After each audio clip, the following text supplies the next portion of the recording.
Good morning, afternoon, evening, and welcome back to the Mish interviews. Mishappenings here, and we are joined by none other than Steve of Hybropsyche, from Hybropsyche, no, of Hybropsyche. Okay. I guess he's back. Okay. We're going to have sparks of the Javelin. Get that little bit up there, and that's it. Just to actually pinpoint on like a last interview, which we didn't pinpoint on, was that the artwork for part one to this work was done by Victoria Thorpe, who incidentally did the artworks for, I met her in the vape shop and I did a runner. What beautiful pieces of art they were. Oh, indeed. Oh, yes. So did she do the artwork on this one? No, she didn't on this one. That's Sophia Zardo did that one. Oh, that's right. Yeah, she did. Didn't she? Yeah, that's it. Yeah. So artworks like this. Yeah, bit more space. Yeah, bit more space agey. This one. Yeah. So yeah, sequel to Neural Rehab. Tell us a little bit about it, Steve. Okay, so as you might guess, there was a book before this. No, never. So yeah, without trying to give too much away, what can I say? There's a mixture of old characters, new characters within this one. It's more, it's less being just involved on a planet. There is more sort of space aspect of it, space battles, commands of different ships. There are aspects of kind of Earth isolationist groups. Obviously the clones are still around, etc. The same kind of droids are still around. Okay. This one, I think one's got an Essex one in this one as well. Just very briefly.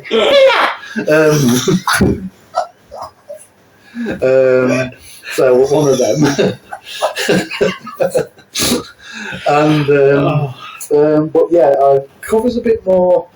There is an island on the Mishappenings planet that is being basically converted in as a secret sort of base. That's a massive thing. It's it's kilometres across and kilometres wide. It's a vast complex run by quite a vast computer system, and it's alleged that Xanthi Cousteau is there somewhere. Yeah. It's really hard to not say too much on this one. Yeah, yes. I can go into a bit more into some of the characters if you like. No, we won't. We're going to actually go on to another question from a viewer and saying like, what was the inspiration through this? Because you had the first book. What made you? Had you decided to do a second book as you'd written the first book, so to speak? Not initially. No. I just think what had happened with this, I'd generated these characters, and I thought there were some quite strong characters out of the first book that just to almost give them a bit more of a life, to sort of see, what would happen in say 3 years' time, 5 years' time. Yeah. What would happen to some of these characters? So it's going a bit more in depth into those. So it was kind of those characters felt real to me, and I wanted to do a bit more with them. Okay, yeah. And I think it was so whether it's the goody characters or the baddie characters, if you like, or the ones that are a bit of a grey area. I'd not initially thought it, but I know one thing about old Mish there was he was for all the books I've done, he's always given a strong, honest, objective view to what he thinks of the stories. And I know that obviously on Mish, he loves his films. So if he says a film's good, then if he can say one of my stories is as good as one of the films, then I'm I feel like I'm getting there, because so it's always been that case. And when I started thinking about the end of Neural Rehab, because I certainly didn't have an end for it when until I got quite near the end, if you like, an ending for it, and I wanted something again without trying to give things a punchy end.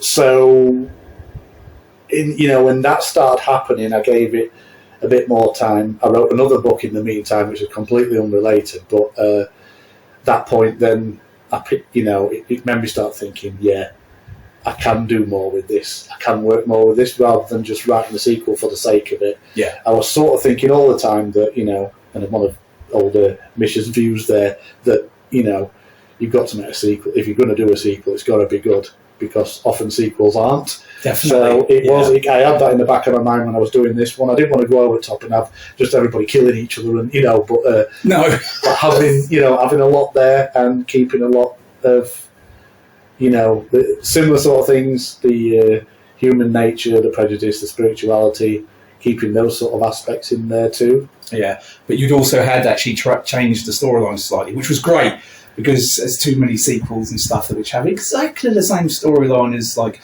part one. Yeah. And it's a case of, like you say, either gets more grotesque or just plain stupid, really. Yeah. And you didn't, as it goes. You sort of like you altered the storyline, but not so much as you couldn't actually recognise it as a part two. So brilliant stuff. I thought it was great stuff. Good. So tell us a little bit about the prejudicial and spiritual side of this book, and in link with Neuro Rehab. Right, okay, so one of the, kind of on the prejudicial one of them was to do with, because kind of what I did in Neuro Rehab, I'd mentioned in the chapter called Renaissance, that about kind of human rights, in the fact that a lot of people are victims of certain abuses, human trafficking, slavery, etc. And so the word, when I used Renaissance, it was a sort of, how can I say, the Renaissance, all this wonderful thinking, all this wonderful humanism thinking, often only stays with the people at the top, or people who are, the rich. And they've got the best of intentions, but it doesn't get fed down to the bottom that way necessarily. Yeah. So there was that little joke on Blackadder II where he says, to you, Baldric, the Renaissance was just something that happened to other people, wasn't it? And it was, because Blackadder was a nobleman, Yeah. and Baldric was a slave. He were a Joe Smith. Yeah. So Baldric was more streetwise, but in that sense. But so it's a similar sort of thing, because I've mentioned, say, the Emancipation Proclamation. Just because that happened, it didn't stop all the racial abuse and the treatment of blacks as slaves, etc. Yeah. until the 1930s. So what I'd done in the second one, I didn't sort of concentrate on race when it came to things like that. What I've done this time was to say, such as sexuality and disability. There is one of the Earth battle cruisers, which is a Type B battle cruiser known as the Duterte, which is the Philippines president that made the most difference. Let's put it that way. So on that is a Jasapa captain, who is a third gender. So they're called Vias, and what I wanted to do there is, because there have been a couple of, even on Star Trek, there have been a couple of episodes that have been either third gender or no gender, etc., alien species, and both of them have had sad endings where that person's rights have not been, etc. Yeah. So what I was kind of doing is that the Jasapa have three genders. So, if you like, it takes three to tango to produce children. So they have three parents. Yeah. And so, in this case, Vias had probably stayed in the warrior caste for most of their life.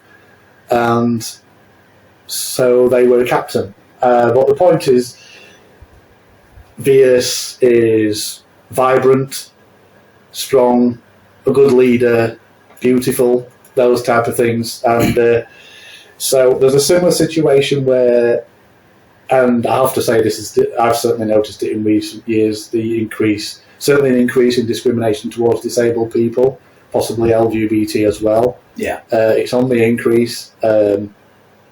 So I'd covered the line about one of the pilots who was on board the battle cruiser, who he was disabled, and when he was actually in his military situation, it was great. But when he started going back out into this kind of all the prejudice was coming back, recognised for his work, and so on that point of view, it does cover a bit of that. Because, I believe that's happening now. It's back to the nightclub supremacy thing. It's everybody out searching for perfection. Yeah. That type of thing. So I did cover that. It's not. Don't get me. It's not the be all and end all of the story. It's just in there. Yeah. It's a thread. It's not a. So spirituality. What I've done here, again, because the Jasapa are always spiritual no matter what caste they're in, because each, if they're in the science caste, they still learn, a bit like extension courses, bits about the military, bits about the spiritual, bits about the working castes. So in what I did here was have a character called Janice, who worked the canteen, the mess, the galley. Yeah, yeah. She was an interfaith salvationist. So that's just basically, saying that religion's not stopped, or spirituality hasn't stopped just because we're in the 22nd century. But basically, it may have merged. It may have. So yeah, I wanted to say the kind of thing where you got a little conversation between Janice, the interfaith salvationist, on her beliefs, and conversation with Vias and her beliefs as a Jasapa spiritual aspect. So again, hopefully done sensitively enough to say, this is not two different people fighting with each other. They're just saying this is how we believe, and God bless you both for believing that type of thing. That mutual respect. Exactly. Yeah. So again, without giving too much away, on the one of the chapters, the Tudor manoeuvre, there is an element of spirituality there, which is quite big, which I can't go into.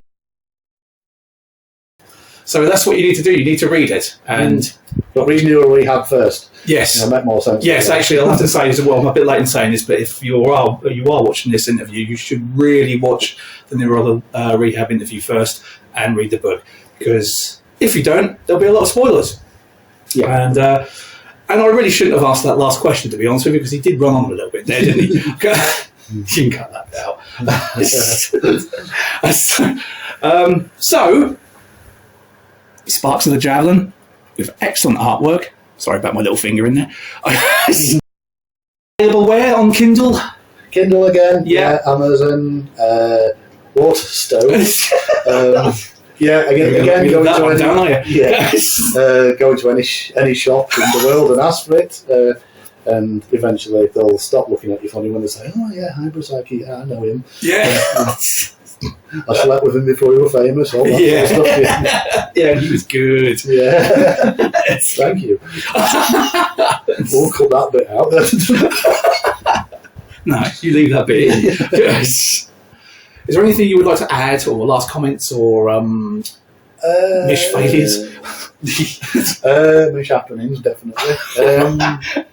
No, not really. No, you may discover when you've read both of them what the term "Sparks of the Javelin" means. So yes, good point. Yeah, it's a bit of a weird title. I did think to myself when I first got the book, I thought, well, what is he called at this? If it's going to be sort of like the next one of New Rehab, it's a downgrade of a title, but actually you do get why it's called that. So yeah, fair enough. So don't be put off.